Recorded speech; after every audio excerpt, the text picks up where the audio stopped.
On January 5, 1942, as celebrations of victory echoed through the streets of Tokyo, Admiral Isoroku Yamamoto directed the staff of the Imperial Combined Fleet to start preparing for the second phase of operations in the Pacific War. His review of the situation reports from the Philippines, Malaya, and regions farther south suggested that Japanese forces would soon control East Asia and the other territories they had attacked in December. With this in mind, Yamamoto told his chief of staff, Mato Magaki, that he wanted the operational plans ready by mid-February. The speed at which Japan had taken the Western Pacific surprised the planners in Tokyo and created strong disagreements within the Imperial General Staff. The passionate military nationalists wanted to push forward as long as Japan kept winning, no matter how far those plans extended. Another group, represented by Admiral Yamamoto, had not been fully supportive of even starting a war with the United States and Britain and remained concerned about Japan's long-term future. One reason Yamamoto was at sea aboard the Combined Fleet flagship Yamato was that his allies on the Imperial General Staff feared he would be assassinated if he stayed in Tokyo due to his public opposition to an unrestricted war. His views were well known to those around him. His chief of staff, Admiral Agaki, wrote in his diary about the need for thoughtful, long-term leadership after this first month of impressive victories. These were ideas Yamamoto often repeated as he warned that Japan could not fight the Western powers and expect to win over time. Yamamoto's direct criticism of political leaders was aimed at Prince Kono and others who, in his view, did not understand the kind of war Japan was entering. 3 months before the attack on Pearl Harbor, Yamamoto met with his friend Ryoichi Sasakawa, president of the ultranationalist Kokosudo organization, at the Imperial Navy Club in Chiba. Yamamoto warned him that war had become unavoidable because of decisions made by political leaders. He explained that at first Japan would appear to have full control, expanding quickly like an octopus spreading its tentacles. Yet now, just 1 month after the conflict began, the octopus was already stretched thin. Still, Yamamoto cautioned his friend that this early excitement would not last. He said the moment for political action would come when Singapore fell, as that loss would unsettle the British in India and make them more open to discussing peace. Yamamoto knew the British well. He had been part of the delegations to the London naval conferences in 1930 and 1934. He also understood the Americans, having served as the Japanese naval attaché in Washington from 1926 to 1928. He agreed that once politicians pushed Japan into war, a major victory had to be secured quickly. But even with such a victory, he believed Japan would have only about 1.5 years to enjoy its success. "We must secure a peace agreement within that time," he told Sasakawa, expecting his old friend to share this message among the right-wing leaders in power. By January 5, victory seemed close. The American battleship fleet had been disabled at Pearl Harbor on December 7. The British battleships Repulse and Prince of Wales had been sunk off the Malay coast. In the Philippines, Manila and the U.S. naval base at Cavite had been captured. The British had surrendered Hong Kong, and Japanese forces were preparing new landings in the Dutch East Indies, at Rabaul on New Ireland, Ambon, and in the Solomon Islands. But the attack on Pearl Harbor had not achieved everything Yamamoto wanted. The most crucial part of the U.S. fleet, the aircraft carriers, had been at sea and escaped destruction. Their survival remained a continuing threat. What Japan needed was a decisive and impressive victory, and Yamamoto did not expect Singapore to fall for another 5 or 6 months. It fell earlier, on February 15. He believed that if he hoped to create conditions for negotiation, he needed to move in a different direction. The question for his planners now was where to strike next. The army rejected Yamamoto's suggestion to attack the Soviet Union, arguing that such a conflict would be fought mainly on land, and the army was already deeply committed in China and Southeast Asia. That left 3 other options.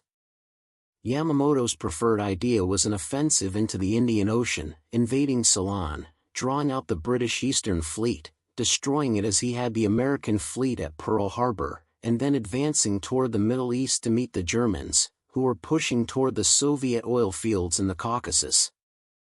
This would secure the Japanese Navy's access to vital oil supplies. But the Army refused to consider any Middle Eastern operation. Two plans remained.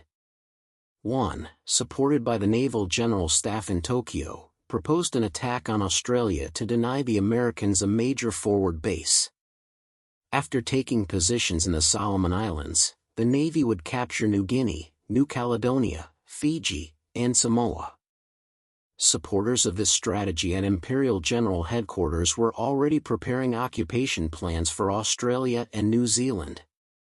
But Yamamoto opposed this option. He believed it would take too long and still would not produce the dramatic result needed to slow American resistance.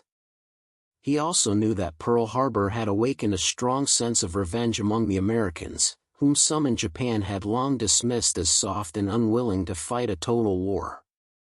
Even the fall of Singapore would not change that. Yamamoto wanted a victory powerful enough to allow Japan to offer a generous peace proposal. So in January he ordered a new plan to be developed, and 2 months later he sent officers to Tokyo to present it. With the document known as the MI Plan, which outlined a major battle near Midway Island where the American carrier force would be destroyed, Yamamoto also sent to Tokyo the AL Plan, describing a proposed invasion of North America through Alaska.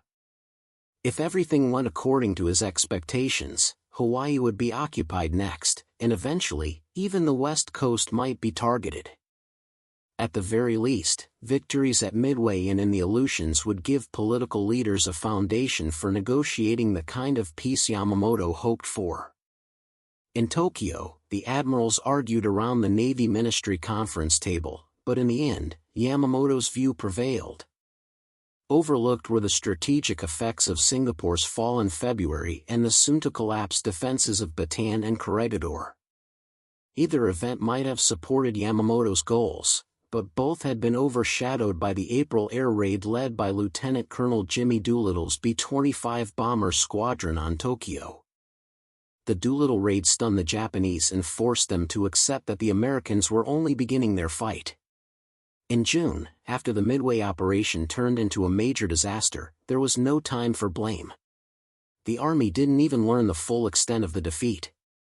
News of the destruction of 4 large fleet carriers was kept secret and shared only with the highest levels of the Navy. While Yamamoto was away on the Midway operation, the Naval General Staff in Tokyo shifted the Navy and its air forces steadily southward to prepare their next move, cutting off Australia.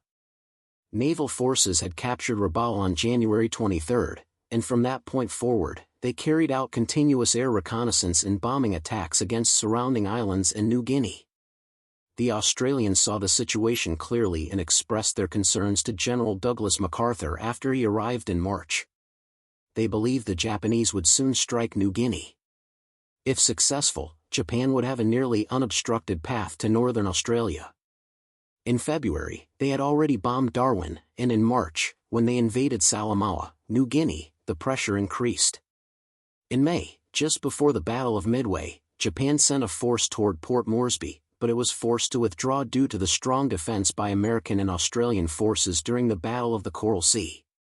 The Japanese did capture Tulagi, north of Guadalcanal, and built a seaplane base there. The Coral Sea battle convinced military planners in Washington and Australia that they needed to prepare for a Japanese offensive in the south. MacArthur warned the Australian government to expect an attack before the Japanese launched the widely anticipated thrust toward India. He requested 2 carriers and 1,000 planes from General Marshall. But in Washington that May, Admiral Ernest J. King, Chief of Naval Operations, informed Marshall that he would have only 2 operational carriers in the entire Pacific until the end of June, while, on the eve of Midway, the Japanese had 10. Pacific Fleet Commander Chester W. Nimitz had already warned his superiors about the major Japanese operation he expected, which ultimately proved to be the Midway attack. While Midway unfolded, the Japanese continued building their presence in the New Guinea, Solomons region. Major General Tomataro Hori landed the South Seas Force at Salamaua, and naval units occupied La and began constructing an air base there. Independently from Yamamoto, the Imperial General Staff had planned the Port Moresby campaign, assigning Lieutenant General Harakichi Hyakutake to advance toward New Caledonia, Fiji, and Samoa, and to prepare to resume the attack on Port Moresby by July, after Yamamoto returned with his combined fleet. That large carrier force was expected to support the operation. Despite the defeat at Midway, which the field forces were told was a victory, Imperial General Headquarters did not change its plans. A few days after Midway, the Australians informed General MacArthur that the Japanese were ready to move. Believing Midway to have been a success, MacArthur proposed a preemptive strike on the New Britain, New Ireland region, followed by an attack on Rabaul, the main Japanese naval and air base in the area. With 2 carriers, 1,000 aircraft, and an amphibious division, MacArthur believed he could push Japan back to truck. On June 12, General Marshall presented MacArthur's plan to Admiral King with adjustments: 3 carriers instead of 2, plus 1 Marine division and 3 Army divisions. King opposed the plan because it would place MacArthur in command of the operation. He also argued that the carriers would be vulnerable to land-based air attacks and lack adequate protection, issues the Navy later faced at Guadalcanal. King created his own plan instead, and advanced from the New Hebrides under Navy control. MacArthur objected to having his Army units operate under naval authority, but no one could deny the urgent need to halt the Japanese before they seized New Guinea and positioned themselves to strike Australia. For the Joint Chiefs of Staff, the key issue was who would command the operation. They assigned Phase 1, the capture of the Santa Cruz Islands, Tulagi, and nearby positions, to Admiral King. At this time, Guadalcanal was just a small, unnamed location on planning maps with no recognized tactical or strategic value. To balance the arrangement, General MacArthur was assigned responsibility for the later phase, clearing Japanese forces from the rest of the Solomons, from Rabaul, and from New Guinea. King got his way because the Joint Chiefs recognized that his defense line across the Pacific to protect Australia required fewer troops than MacArthur's much larger plan. They were training in New Caledonia, and King had persuaded General Arnold to send several United States Army Air Force squadrons there. He also reinforced Samoa and Efate in the New Hebrides, and he planned to build a base in Tonga. Admiral Wilson Brown, whose hesitation during the Wake Island crisis had frustrated King, was reassigned to a newly formed unit called the Amphibious Training Command in San Diego. There, he and Marine Major General Holland Smith were instructed to develop new methods for island warfare. Rear Admiral Richmond Kelly Turner, King's chief plans officer, proposed that the first priority should be to hold the line in the South Pacific while amphibious forces were trained. The next phase would be a joint offensive by the United States, Australia, and New Zealand through the Solomon Islands toward the Bismarck Archipelago and the Admiralty Islands. The third phase would involve capturing the Caroline and Marshall Islands, and the fourth would move Allied forces toward either the Dutch East Indies or the Philippines. Admiral King approved the plan, which closely matched his own ideas, and he arranged for Vice Admiral Robert L. Gormley, then serving as a naval observer in London, to lead the South Pacific Command. King removed Rear Admiral Turner from the Plans Division and instructed him to prepare to command the amphibious operation. All of this planning happened even before the Japanese attacks on Port Moresby and Tulagi. Vice Admiral Gormley left Washington on May 1. He would assume command of the South Pacific Force on June 19, but first he had to report to Admiral Nimitz at Pearl Harbor, who would be his direct superior. By the time Gormley reached Pearl Harbor, the Japanese offensive in the South Pacific was already beginning. On May 22, an Army aircraft spotted a Japanese reconnaissance plane taking photos of Guadalcanal.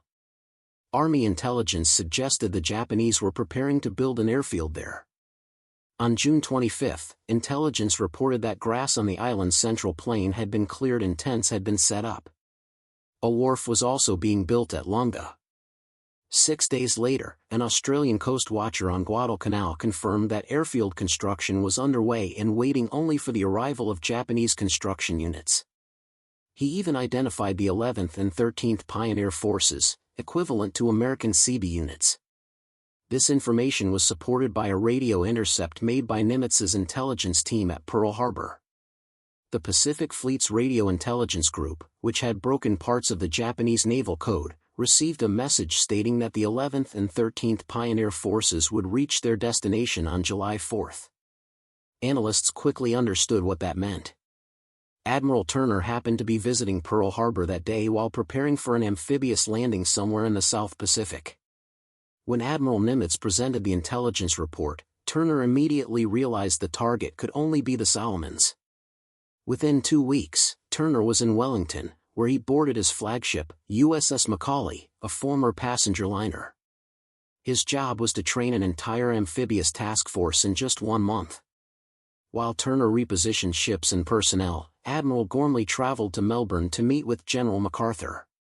Gormley left New Zealand discouraged, believing it unwise to attempt an amphibious operation when no one had sufficient experience. MacArthur, who opposed the plan for his own reasons, agreed. They also agreed that available aircraft could not guarantee the landing force adequate air coverage. This meeting took place on July 18, only 3 weeks before the landings. Gormley sent a message to Washington recommending a delay, but King rejected the suggestion. King had warned his new commander that the mission would be difficult and that proper resources might not be available until fall. The invasion would go ahead. Gormley had already believed that the United States was not ready for offensive operations in the South Pacific. His concerns deepened when he failed to secure immediate support units for New Zealand. From the beginning, the Guadalcanal invasion plan suffered from intelligence shortcomings. All commands knew an operation was approaching, especially after July 10, when Admiral Nimitz sent Gormley the operations order. The major Japanese airbase was at Rabaul, and aircraft from there could stop at Guadalcanal, refuel, and then strike Australia. There was no doubt they posed a major threat to the Allied buildup. Yet on July 10, the Allied intelligence report reaching King mentioned airfield construction on Guadalcanal only casually, and a later report even placed it on the wrong side of the island. By late July, the Japanese had finished the airfield. At Combined Fleet Headquarters in Japan, Admiral Yamamoto ordered that the first operational force leave Rabaul on August 14. As overall commander, Gormley worked urgently to get more support, build forward bases, and bring in more aircraft, but everywhere he turned, he faced the truth of King's earlier warning: the tools he needed were not available. The invasion force supplies, for example, were loaded at Oakland without regard to the order in which they would be needed. Though Oakland had ample dock space, the ships were not reorganized there. Instead, they sailed to Noumea, which lacked such facilities. King understood the problems but insisted there was no time for delay. He believed firmly that Japan had to be stopped before reaching Australia. The schedule remained unchanged. By late July, preparations accelerated, and 17,000 Marines were moving by transport from California, Pearl Harbor, Noumea, and Samoa. Gormley was too busy to hold a full commanders' conference, but on July 28, Admiral Frank Jack Fletcher, responsible for tactical command, called a meeting aboard his flagship, the carrier Saratoga. For the first time, the tactical unit leaders met to discuss the operation. Fletcher's task force was responsible for protecting the landing. Turner's task was to deliver the Marines under General Alexander Vandegrift. Once the Marines secured the island, garrison forces would be brought in, but the operation had been organized so quickly that no reserve troops were available. There were simply no additional units in the South Pacific. The meeting aboard Saratoga was tense. Fletcher announced he would cover the Guadalcanal landings for only 2 days. He argued, and Gormley's staff agreed, that the carriers could not be risked. Fletcher believed the entire plan was rushed, uncoordinated, and likely to fail. Admiral Turner, who had a broader understanding of global strategy than anyone else in the room, reminded Fletcher that the decision had already been made to accept the risks. Their responsibility was to carry out orders. Fletcher should have known this, especially after Coral Sea. Admiral King had been frustrated by Fletcher's cautious approach and had asked Nimitz to evaluate Fletcher's willingness to engage. Nimitz, who respected Fletcher, encouraged him, and after Midway, Fletcher could not be criticized. But warning everyone that he would withdraw in 48 hours, on the eve of the first American offensive of the war, set an uneasy tone. The rehearsal for the Guadalcanal landings took place on July 28 and lasted 3 days on Koro Island near Fiji. Only 1/3 of the assigned troops reached shore, and those who did were uncertain about their tasks. General Van de Grift considered the exercise a complete failure, but there was no time to revise plans. On July 31, the Marines reboarded their transports and headed for Guadalcanal. On the afternoon of August 6, as the 75-ship task force approached the Solomons, Fletcher pulled his carriers back. His aircraft would support the landings as promised, but he intended to keep his group of 26 ships as far from danger as possible. If American intelligence had failed to detect the Japanese buildup on Guadalcanal, Japanese intelligence failed even more. As the U.S. invasion fleet assembled, the Japanese had no idea an attack was coming. In July 1942, the Japanese Army focused on capturing New Guinea as a staging area for operations against Australia and New Zealand. Major General Tomitaro Horii's South Seas Force landed 2,000 troops near Buna. After securing Buna, the Japanese planned to build airfields as a step toward another attack on Port Moresby. During this period, Japanese air power concentrated heavily on Port Moresby, launching daily raids on piers and airfields. After the landings, their air units also had to support the beachhead. In early August, their attention remained fixed on the New Guinea offensive. Meanwhile, Allied air forces from Australia and the United States struck Japanese bases at Lae. During all this, Admiral Yamamoto's flagship, Yamato, lay anchored at Hashirojima while preparations continued for air operations over Australia. He expected to evaluate the situation before deciding on further actions. On August 3, Japanese naval air units stationed at Lae were ordered back to Rabaul to prepare for the Guadalcanal operations that were about to begin. During the first week of August, the South Pacific skies stayed cloudy, and only a few Japanese search planes went up. None of them located the American fleet moving toward Guadalcanal. Japanese pilots flying from Rabaul were surprised to run into American carrier aircraft near Bua, as they had been told the U.S. carriers were destroyed at Midway. They assumed any remaining carriers were operating with Australian forces who had crossed the Owen Stanley Mountains. In truth, these American planes were preparing for the Guadalcanal invasion. No one in the Imperial High Command or in the field expected an attack. After 8 months of continuous victories, the Japanese found it hard to believe the Allies could launch a major seaborne invasion. Had anyone raised the idea, they likely would have agreed with General MacArthur and Admiral Gormley that the chances of such an operation succeeding were very low. As a result, the American Expeditionary Force approached Guadalcanal with complete surprise. On August 4 and 5, the 75 ships continued forward under an overcast sky, and on August 6 the fleet moved through rain squalls for most of the day. But at dawn on August 7, the weather cleared. This meant the carrier planes would have excellent visibility for their strikes. The fleet went to general quarters at 5:30, and by 6 o'clock the first carrier aircraft were in the air. Planes from the Wasp, Saratoga, and Enterprise were assigned targets on Guadalcanal, Tulagi, Gavutu, and Tanambogo. The Japanese had a seaplane base on Gavutu and Tanambogo, which were linked by a causeway. The previous day's weather had grounded Japanese aircraft. Admiral Fletcher's task force had reported one unidentified plane, but no one could determine whether it was Japanese or from MacArthur's command. In any case, the Japanese did not sound the alarm until 6:12 a.m., when the communications center at the Tulagi seaplane base sent a panicked report announcing the attack. The message was relayed to the 4th, 6th, and 8th Fleets, as well as to Admiral Yamamoto and Imperial Headquarters. It was short and direct: enemy heavy bombardment in progress. With the skies clearing, carrier planes flew off into scattered clouds under a quarter moon. 8 fighters led by Lieutenant L.H. Bauer took off from the Enterprise to attack aircraft, PT boats, troop positions, and supply dumps on Guadalcanal. They found no aircraft or PT boats, but they strafed buildings around the airfield at Lunga Point. Meanwhile, another 8 Enterprise fighters maintained combat air patrol over the transports from 6 to 8 a.m., when another group relieved them.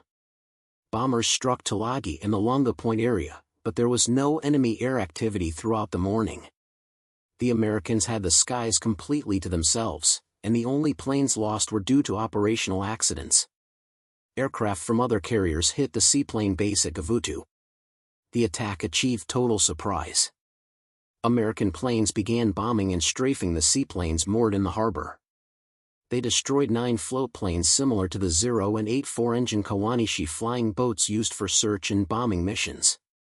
Several Japanese pilots attempted to escape but were shot down before leaving the water. Not a single aircraft at Gavutu survived. Other carrier planes struck Japanese troop positions on Tulagi and targeted beachfront areas the Marines would soon assault. Before dawn, Marines standing on the transport decks could see the high outline of their objective.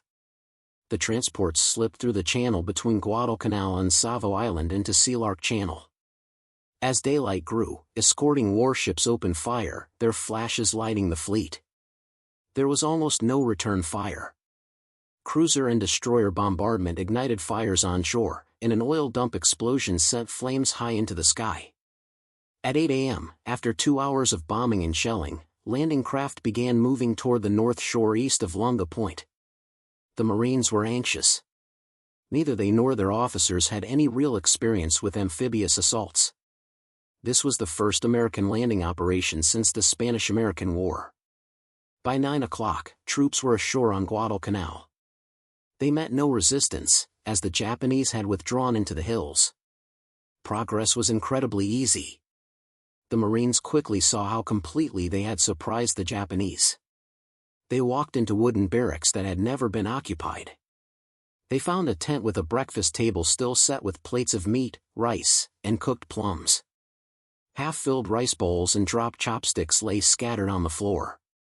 The tents showed why the Japanese had left so quickly. Many were torn by shrapnel or flattened by naval shelling, but any Marine who felt confident after the easy landings would soon face harsh realities.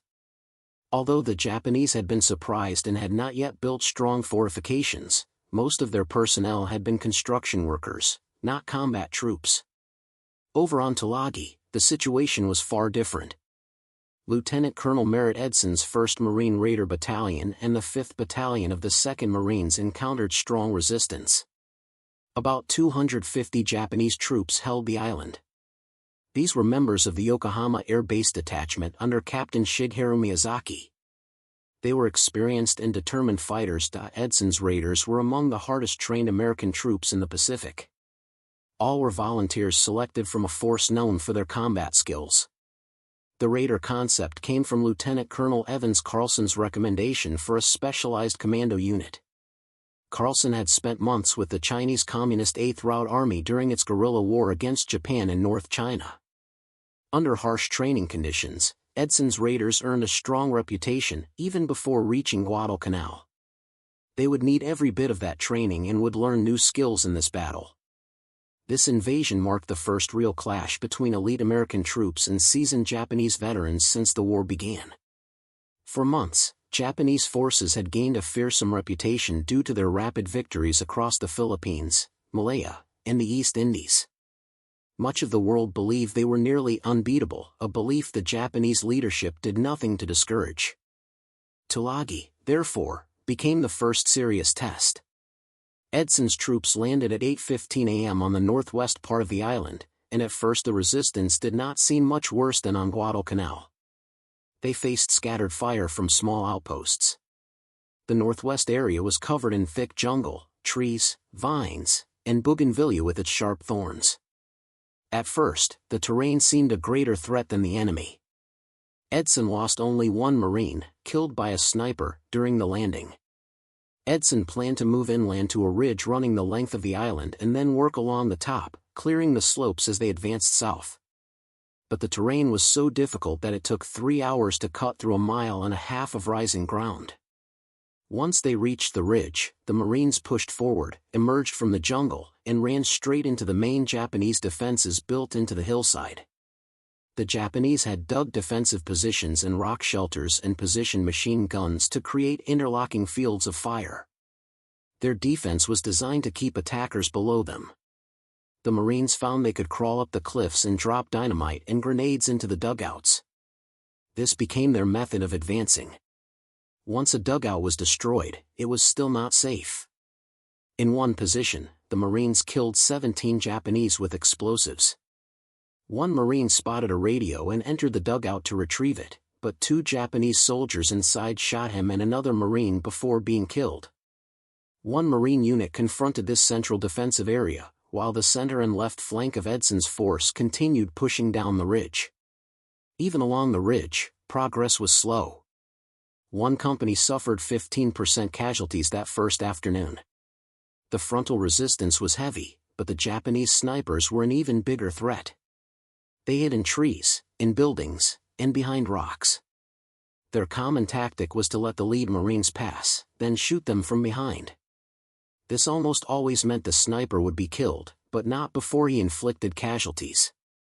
The Marines also learned that the small Japanese .25 caliber rifle and machine gun rounds tended to wound rather than kill, which was useful for the Japanese, as wounded soldiers required more resources to treat. During the afternoon, the raiders pushed along the ridge until they reached a 3-sided ravine whose floor was an old British cricket field. The Japanese had dug into the ravine walls and created overlapping fields of fire, a tactic the Marines would see many times in later battles. As the Marines approached, they came under crossfire. Edson halted the advance, as darkness was falling and this was no time to explore uncertain terrain. That night, the Marines on Tulagi faced something new. Knowing they were outnumbered and with no chance of survival, the Japanese launched a desperate counterattack, an attack style that would later become infamous. They waited until the Marine perimeter settled, then at 10:30 p.m. they broke through between 2 companies and surrounded one of them. Marines fought in their foxholes and in the open using rifles, machine guns, grenades, and knives. The Japanese pushed along the ridge toward Edson's command post and came within 50 yards of him. Eventually the Marines repelled the attackers, but not before the company involved lost half its non-commissioned officers. On August 8, more troops landed on Tulagi until the American force on that side of Seal Arc Channel reached 7,500 men. Edson's raiders in the 5th Battalion of the 2nd Marines once again advanced toward the southeastern end of the island. They attacked each of the dug-in machine gun positions on the steep slopes of the old cricket field. In one cave they found 35 dead Japanese, some already decomposing, others killed in the final defense. From this, the Americans correctly concluded. The Japanese approach was to defend a position to the very end unless they were given direct orders to withdraw. This showed the strict discipline of the Japanese armed forces. Those who surrendered on Guadalcanal mostly belonged to labor units rather than front-line combat groups. On the second day, the raiders witnessed several examples of a mindset they had never seen before. In one dugout, they surrounded 3 Japanese officers who had only a single loaded pistol left. As the Marines prepared to move in, they heard 3 shots. When they entered, they found the 3 officers dead with the empty pistol beside them. One officer had fired all but his last rounds, then shot his 2 companions and himself. During the early stages, this willingness to die rather than surrender shocked the Marines. It was difficult for an American to grasp why cornered or wounded men, with no chance of survival and facing an enemy with clear material and numerical advantages, would choose death over capture. It took time to adjust. But after a few incidents where Japanese soldiers pretended to surrender only to pull out hidden weapons or detonate grenades, the Marines changed their approach. From then on, they accepted that the Japanese preferred death, and attempts to persuade them to surrender almost completely stopped. Tulagi was brought under control by the second day, although Japanese resistance continued. For several days, snipers kept harassing American troops until the last sniper was eliminated. The difficulty of the fighting on Tulagi is clear in the experience of Gunnery Sergeant Angus Goss. He advanced ahead of his men to attack a cave near the cricket field, where the Japanese had been firing. He moved close enough to throw grenades inside. Marines had been trained to pull the ring, throw, count, and wait for the blast. Goss threw a grenade, counted to 6, and, before it detonated, the enemy threw it back. He ducked to avoid the explosion of his own grenade. After the same thing happened again, he held the next grenade for 3 seconds before throwing it. Still, the Japanese managed to return it. He then called for a satchel charge, a bag of dynamite typically used to collapse structures. He pushed it inside the cave, primed it, and retreated. The Japanese shoved it back out again. When it exploded, a piece of rock struck Gauss in the leg, not enough to disable him, but painful enough to anger him. He grabbed his submachine gun, rushed into the cave, and opened fire. He killed 4 Japanese soldiers and found 8 others who had already died. The fighting on Gavutu and Tanambogo was even more intense than on Tulagi. The landings happened mid-morning, and only a small number of Marines were committed because few enemy troops were expected. But since the seaplane base was located there, the Japanese had fortified the islands heavily, and the Marines encountered serious resistance. Although the Japanese were still recovering from the bombardment that destroyed their seaplanes, they quickly regrouped. The first wave landed under light rifle fire, but the second wave faced heavy fire from a position about 500 yards inland. The third wave came under intense attack before reaching shore, suffering significant casualties. Both islands were dominated by small hills under 150 feet high, but high enough above sea level to give a strong defensive advantage. The Japanese had built positions into the slopes, supported by machine guns, automatic rifles, and ample ammunition. As on Tulagi, each position had to be taken one by one, as there was no retreat. The fight on Tanambogo was especially brutal. Tanks were brought ashore early. Japanese troops rushed toward the docks where the Marines landed, forcing crowbars under tank treads, throwing grenades, and even trying to ignite tanks with gasoline-soaked rags. One tank commander opened his hatch and used the machine gun to kill 23 Japanese before one enemy climbed the tank and stabbed him with a bayonet. Another Japanese then threw burning rags inside, destroying the tank. By mid-afternoon of the first day, it was clear that reinforcements were needed. A unit from Florida Island, where no Japanese were present, was sent to assist. Although Tanambogo was taken, the Marines couldn't secure the narrow causeway connecting the 2 islands. Reinforcements were ordered to try again at dusk, supported by a 5-minute naval bombardment. Unfortunately, one of the final shells struck a fuel dump, lighting the shoreline brightly. As the Marines approached, they were completely exposed against the sea. Machine guns and rifles opened up from Japanese dugouts on the hills. 2 boatloads reached the beach, but the coxswain of the 3rd boat was killed, causing the craft to turn back. Several others followed, thinking this was an order, leaving only 2 boats' worth of Marines stranded with only a concrete pier for cover. Once the Americans returned fire, they revealed their position, and casualties mounted. 1 boat evacuated the wounded, but confusion delayed further landings. During this time, the Japanese launched a counterattack on the beach. Captain Crane and 5 of his men became separated and hid in bushes until the Japanese withdrew to higher ground. They later made it back to the landing point. It wasn't until 4 a.m. on August 8 that another unit managed to land and secure the causeway. At the start of the fighting, there were 500 Japanese on Gavutu and Tanambogo. By the end, none remained. At dawn on August 7, the Tulagi radio station sent out the first alert about the American assault to Rabaul. The news reached the airfield just as Japanese pilots prepared for routine operations over New Guinea. Their orders were cancelled, and all available aircraft were sent to attack the American invasion force. Before they took off, more news arrived from Tulagi. The entire flying boat force had been destroyed, and soon afterward communication with Tulagi stopped, confirming the base had been overrun. At 8:30 a.m., 27 twin-engine Betty bombers departed Rabaul, loaded for a New Guinea mission, so they carried bombs instead of torpedoes. They were escorted by 18 fighters. As they climbed to 13,000 feet and moved east over Bougainville, they were spotted by 4 fighters from the USS Enterprise shortly after 1 p.m. flying at 18,000 feet, the American F-4FS Dove on the formation. Lieutenant V.P. Dish shot down 1 bomber, and 4 more were severely damaged. But once the Zeros engaged, the Wildcats broke off and hid in cloud cover, as instructed, though one was shot down and Dish's plane was badly damaged, forcing him to land on the USS Wasp. Another flight of 6 Enterprise fighters led by Lieutenant G. E. Firebaugh encountered the enemy off Santa Isabel Island. 10 Zeros attacked 3 Wildcats, shooting down all 3.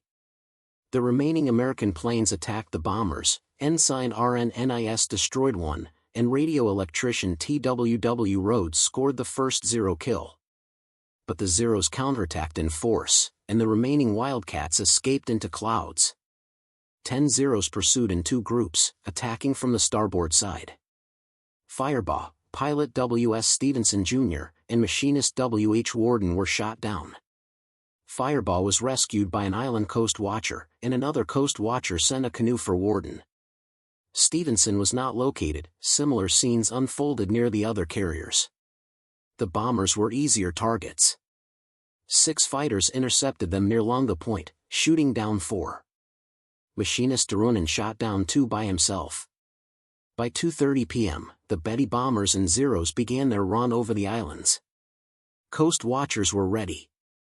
Paul Edward Mason, normally a copper planter, was stationed on Malab Hill overlooking Bin. At 9 a.m., he reported 24 bombers headed toward Guadalcanal, still 2 hours away.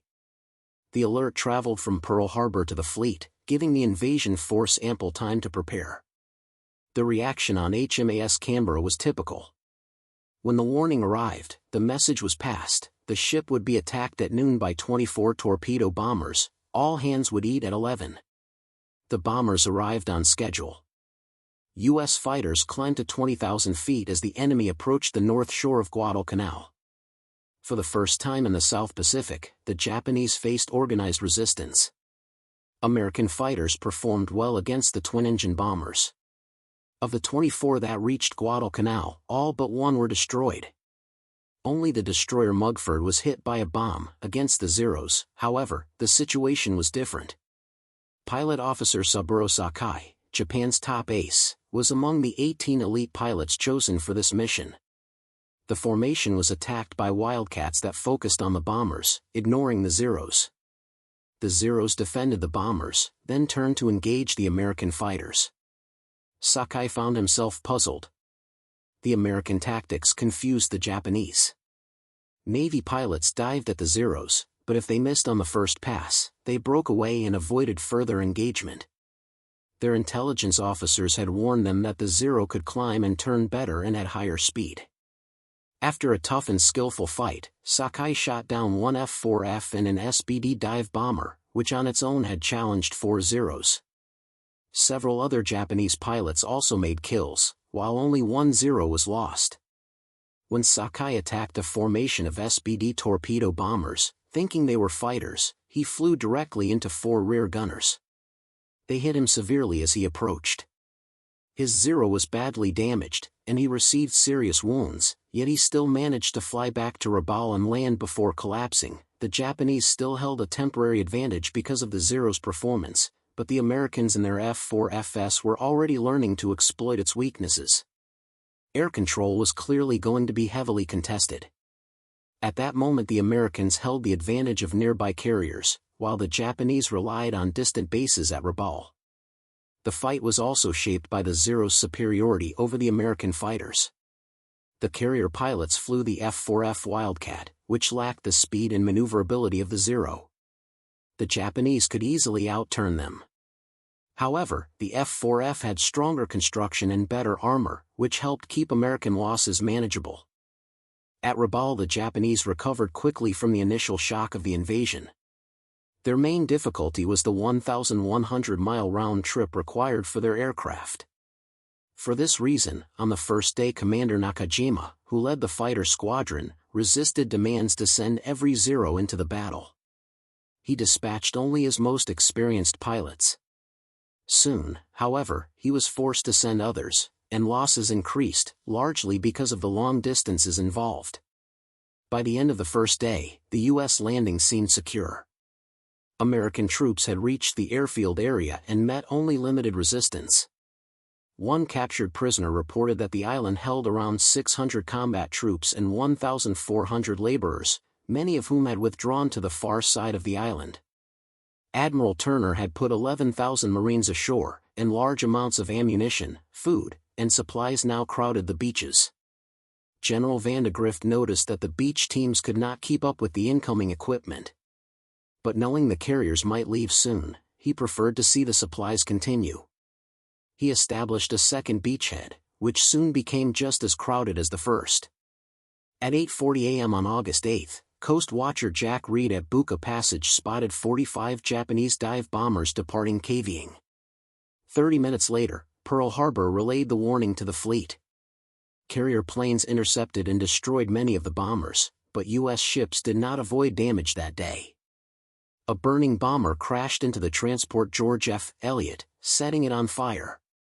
Another dive bomber hit the destroyer Jarvis with a torpedo, disabling it. Later that morning, aircraft from the Enterprise and other carriers found the skies clear. They strafed and bombed Japanese positions along the Tenara River and struck the airfield again. Around 10 o'clock, 3 Enterprise fighters spotted Japanese torpedo bombers flying low over the water toward the transports. The Americans attacked. Machinist Runyon shot down 1 bomber and 1 fighter. Ensign Rouse shot down 2 twin-engine torpedo bombers, and Ensign Shoemaker destroyed another. This marked the end of the day's air activity. By nightfall, Enterprise's Fighting 6 reported 6 pilots lost to Zeros. The Zero fighters still held the advantage in performance and pilot experience, but the Americans were quickly learning. The commander of the Enterprise Air Group identified 2 major weaknesses in the Zero: light armament and limited ability to absorb damage. Because the Zero climbed faster, turned tighter, and had greater range, F-4F pilots were instructed to stay close together. When attacked, each 2-plane group was to use a scissors maneuver, turning toward one another to concentrate their stronger firepower while relying on the Wildcat's durability. On the ground, the Marines faced intense Japanese resistance on Tulagi, Gavutu, and Tanambogo. On Tulagi they suffered 90 casualties but secured the island by the second day. The Japanese garrison of 250 fought to the end, 200 were killed, 3 surrendered, and the remainder swam to Florida Island to continue the fight. On Gavutu and Tanambogo, the Marines suffered 250 casualties. The 500-man Japanese force there was also eliminated entirely. The intensity of these battles on Tulagi contrasted sharply with the easier advance on Guadalcanal. On the morning of August 8, the Marines reached the edge of the airfield they would later name Henderson Field, after a pilot killed at Midway. Some Marines were already dismissing the enemy.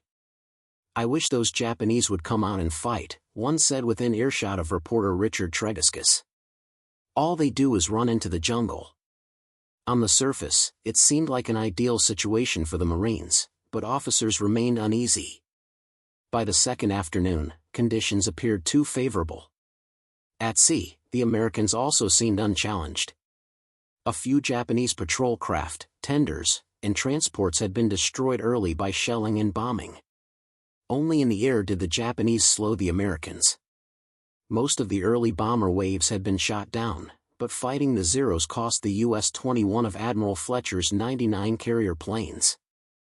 Though not a high percentage by operational standards, this loss convinced Fletcher his decision to withdraw the carriers was justified.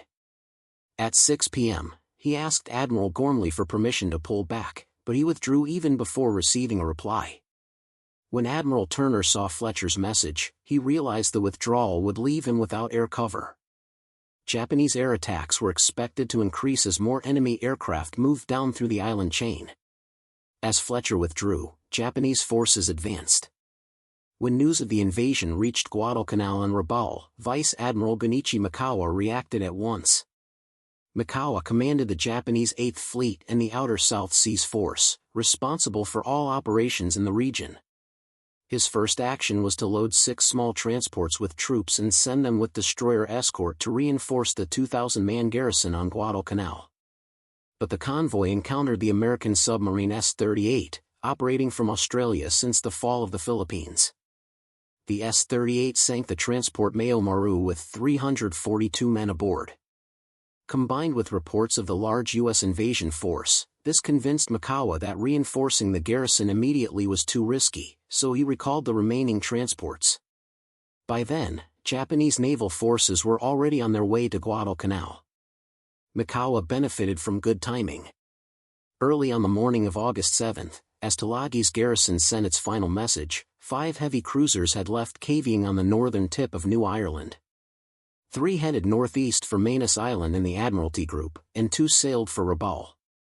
Mikawa soon ordered all 5 to regroup at Rabaul. Shortly after noon, the cruiser Chokai, escorted by a destroyer, entered Simpson Harbor. The other 4 cruisers waited in St. George's Channel for Chokai to rejoin them. When she did, late that afternoon, she carried Mikawa himself and was accompanied by the light cruisers Tenryu and Yubari. The Japanese now moved south with 5 heavy cruisers, 2 light cruisers, and a destroyer. As they steamed toward Guadalcanal, Mikawa developed his battle plan. By reducing speed, he could time his arrival to after midnight on August 8, allowing him to launch a surprise night attack on the American beachhead. He knew the Americans had several carriers in the area while he had none. A night attack ensured he would face no American aircraft. Since the U.S. had no record of effective night operations, the Japanese had developed strong skills in night aerial operations, while the Americans had no established record of effectiveness in any kind of night naval activity. This type of tactic had become a Japanese specialty. Admiral Mikawa's challenge that afternoon was to approach Guadalcanal without arriving too early and without losing the advantage of surprise. He needed to attack to support the Guadalcanal defenders, but if he could strike unexpectedly, the results would be far more impactful. At that moment, he did not realize that divided American command, weaker U.S. air intelligence, and unclear search procedures would all work in his favor. For information on Japanese ship movements, American forces at Guadalcanal had to rely primarily on air searches and submarine sightings. Coast Watcher reports were only useful in limited situations and rarely contributed to naval intelligence. Early in the day, U.S. Army B-17 bombers reported seeing the cruisers heading toward Rabaul. Later that evening, on August 7, the submarine S-38 saw Mikawa's force as it passed through St. George's Channel. The commander of the S-38 sent the report to Brisbane. However, American naval leaders did not give these 2 sightings much weight because Rabaul had become a major Japanese forward base, and ship traffic in and out of the area was common. There was no sign that these ships were moving toward Guadalcanal.